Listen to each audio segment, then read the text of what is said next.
Praise the Lord. प्रभु आपको बहुतायत से आशीषित करे और मुझे विश्वास है आप और आपका परिवार प्रभु में आनंदित है और उसके अभिषेक में अद्भुत रीति से और प्रभु की उपस्थिति में बढ़ रहा है। ये सप्ताह और इस संडे की आराधना मुझे विश्वास है आपके जीवन के लिए एक बहुत बड़ी आशीष का कारण रही है। इसी तरह परमेश्वर हम सबको आशीषित करे, बढ़ाता जाए। मेरी प्रार्थना है आप प्रभु में अद्भुत रीति से बढ़ने पाए। धोखे से बचें, संदेह से बचें।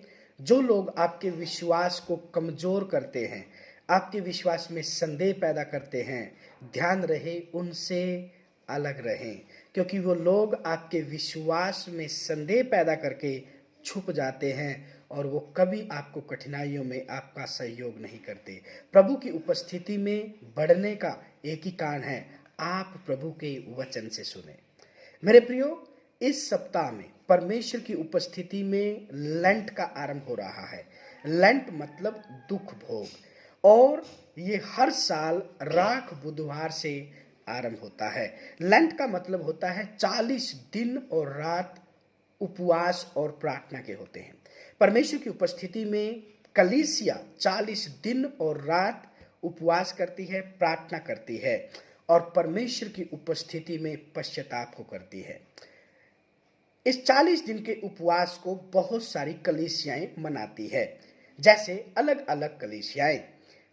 हम भी इस लेंट सीजन को मानते हैं क्योंकि ये प्रभु की उपस्थिति में हमारे जीवन को आशीषित करता है। जैसे कि प्रोटेस्टेंट क्रिश्चियंस या फिर ईस्टर्न ऑर्थोडॉक्स क्रिश्चियन या फिर कैथोलिक क्रिश्चियन, लूथरन क्रिश्चियन और इत्यादि बहुत सी मसीह कलीसियाएं जो बहुत आरंभ से इस लेंट को मनाती आई है, क्योंकि परमेश्वर के वचन में साफ रीति से लिखा है उपवास और प्रार्थना आपके और मेरे जीवन को प्रभु के करीब लाती है। लेंट 40 दिन तक हम प्रार्थना करते हैं, उपवास करते हैं और परमेश्वर की उपस्थिति में क्या करते हैं, अपना समर्पण करते हैं। लेंट सीजन मेनली बुधवार से आरंभ होता है, जिसको हम राख बुधवार कहते हैं। राख बुधवार का मतलब है पश्चाताप का दिन। पश्चाताप के साथ में हम इस लेंट में प्रवेश करते हैं।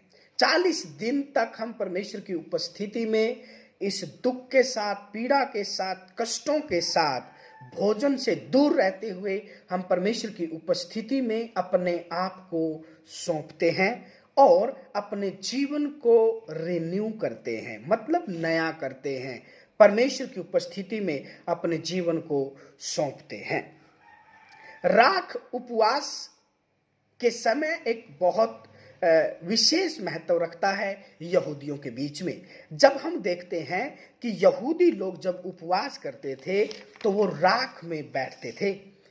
हम जब एस्तेर की पुस्तक में पढ़ते हैं 4 अध्याय में और उसके 1 पद में जब हम पढ़ते हैं, जब मोर्दकै को पता चला कि राजा शर्श ने उस चिट्ठी पर हस्ताक्षर कर दिए हैं जिसमें यहूदी जाति को उस साम्राज्य से नाश करने के लिए लिखी गई थी। जब मोर्दकै को इस बात का पता चलता है तो मोर्दकै जो है परमेश्वर की उपस्थिति में अपने वस्त्रों को फाड़ता है, क्या नाम है, टाट ओढ़ लेता है। टाट का मतलब होता है बोरी के वस्त्र।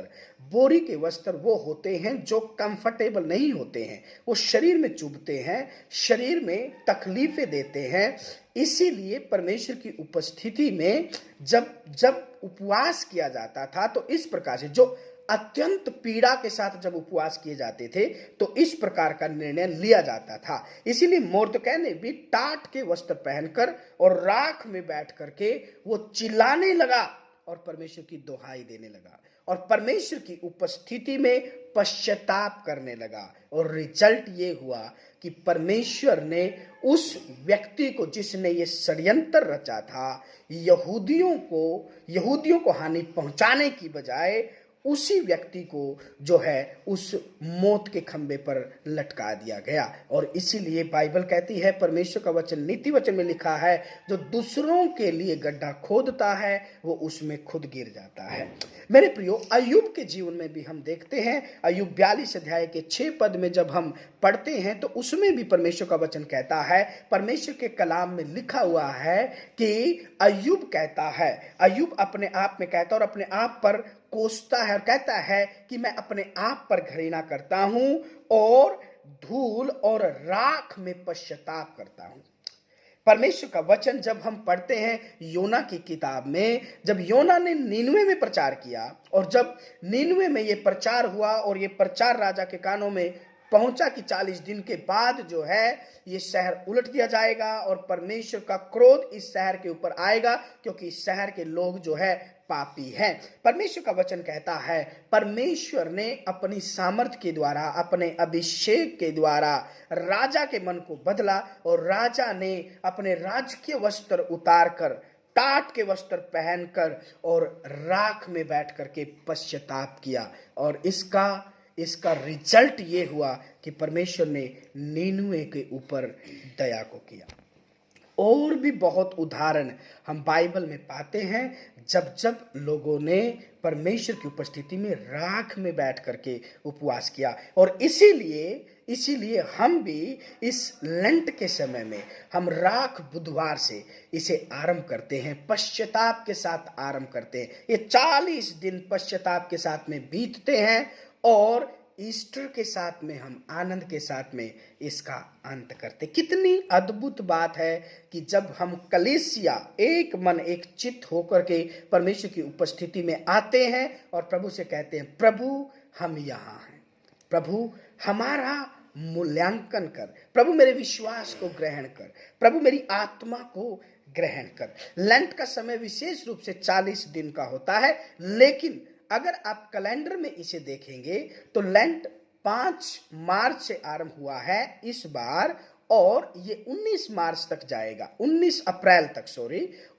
अप्रैल तक क्या नाम है, ये लेंट का सीजन चलेगा। ये लगभग 46 दिन बनते हैं जिसमें 6 इतवार होते हैं। लेंट में इतवार को नहीं जोड़ा जाता, क्यों? क्योंकि लेंट के समय में इतवार जो है वो क्या होता है, वो उत्सव का दिन होता है। मतलब हम परमेश्वर की उपस्थिति में आते हैं, आराधना करते हैं, स्तुति करते हैं, बंदगी करते हैं और फिर हम परमेश्वर की उपस्थिति में भोजन को ग्रहण करते हैं। तो संडे के दिन हम विशेष रूप से लेंट के समय में उपवास नहीं करते हैं। इसीलिए हम ये 40 दिन तक कब उपवास करते हैं, जब हम संडे से अलग होते हैं। मान के चलो सोमवार से लेकर शनिवार तक आप उपवास करते हैं और संडे के दिन आप आराधना में शामिल होते हैं और परमेश्वर की उपस्थिति में आप आराधना के साथ में भोजन को ग्रहण करते हैं। ये परमेश्वर के वचन में हम जब पढ़ते हैं, जब परमेश्वर के लोगों ने उपवास किया, मूसा ने 40 दिन रात प्रभु की उपस्थिति में उपवास किया। हम एलिया को देखते हैं, उसने 40 दिन रात तक परमेश्वर की उपस्थिति में उपवास किया। हम स्वयं हमारे प्रभु यीशु मसीह को देखते हैं कि उसने 40 दिन और रात तक उपवास किया और परमेश्वर की उपस्थिति में जंगलों में रहा। ये लेंट हर साल हम जब देखते हैं राख बुधवार के साथ आरंभ होकर के ईस्टर के साथ में, उत्सव के साथ में ये खत्म होता है। लेंट सीजन में उपवास और प्रार्थना के साथ में हम परमेश्वर की उपस्थिति में समय व्यतीत करते हैं और अपना मूल्यांकन करते हैं, अपने आप का मूल्यांकन करते हैं, अपने आप के पापों का पश्चाताप करते हैं, प्रभु से नई एनर्जी मांगते हैं, नया अभिषेक मांगते हैं, नया उत्साह मांगते हैं।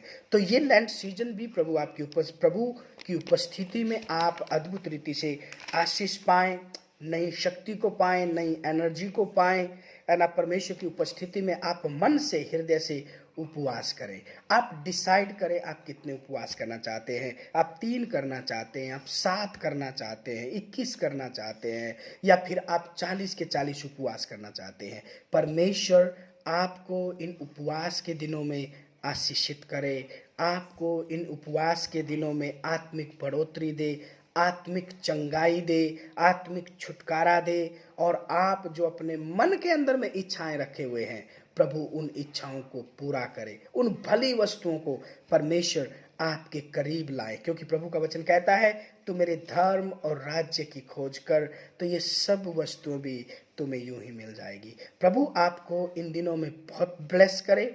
आप इस वीडियो को देखें, सुने और दूसरों तक भी इसको जरूर भेजें, ताकि वो लेंट के महत्व को समझ पाएं और लेंट के समय में ज़्यादा से ज़्यादा समय उपवास कर पाएं। बहुत से लोग लेंट के बारे में बहुत कम जानकारी है, बहुत कम लोग जानते हैं लेंट के बारे में।